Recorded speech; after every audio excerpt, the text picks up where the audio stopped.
दरवाजा चरमराता हुआ खुल रहा था। अर्णव ने कांपते हाथों से टॉर्च को पीछे घुमाया, पर वहां कोई नहीं था।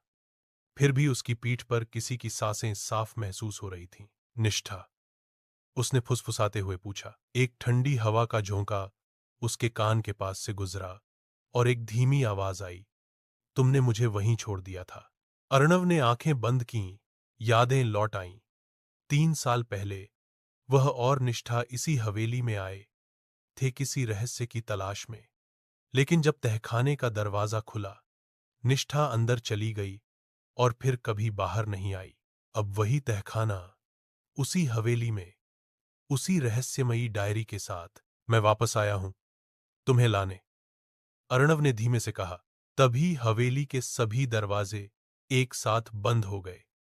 दीवार पर लगी घड़ी की सुई उल्टी घूमने लगी। टॉर्च की रोशनी झपकने लगी।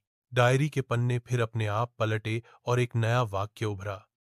अगर तुम सच में पछता रहे हो तो अंतिम दरवाजा पार करो। हवेली के अंतिम कोने में एक दीवार अचानक खिसक गई। उसके पीछे एक संकरा दरवाजा दिखाई दिया।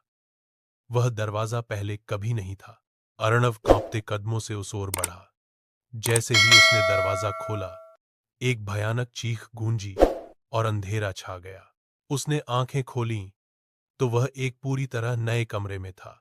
न जमीन थी, न दीवार, बस शून्य, और सामने निष्ठा खड़ी थी। पर अब उसकी आंखें इंसानों जैसी नहीं थीं।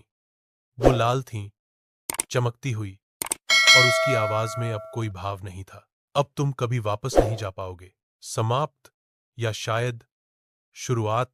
अगला भाग देखने के लिए कृपया सब्सक्राइब करें।